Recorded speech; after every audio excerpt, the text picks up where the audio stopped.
কথা কে স্মরণ করে এখন? মানুষ তো চলাফেরা করে এমন ভাবে যে কোনোদিন মরবেই না।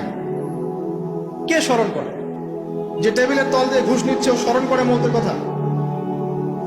যে মেয়েটা বোরখা পরে যে ডেটিং করে বেড়াচ্ছে, জেনা করে বেড়াচ্ছে, ও কি মৃত্যুর কথা স্মরণ করে? যে ছেলেটা এখনকার যুব সমাজের বেশিরভাগই মাদকের সাথে সম্পৃক্ত, গার্লফ্রেন্ড বয়ফ্রেন্ড অ্যাফেয়ার্সে আছে, হ্যাঁ, টিকটক প্রজন্ম, আড্ডাবাজি করে সময় কাটায়, গুন্ডামি করে, মাস্তানি করে, এর মৌতের কোনো ফিকির আছে? মৃত্যুর কথা কে স্মরণ করে এখন? মানুষ তো চলাফেরা করে এমন ভাবে যে কোনোদিন মরবেই না। কে স্মরণ করে? যে টেবিলের তল দিয়ে ঘুষ নিচ্ছে ও স্মরণ করে মৌতের কথা? যে মেয়েটা বোরখা পরে যে ডেটিং করে বেড়াচ্ছে, জেনা করে বেড়াচ্ছে, ও কি মৃত্যুর কথা স্মরণ করে? যে ছেলেটা এখনকার যুব সমাজের বেশিরভাগই মাদকের সাথে সম্পৃক্ত, গার্লফ্রেন্ড বয়ফ্রেন্ড অ্যাফেয়ার্সে আছে,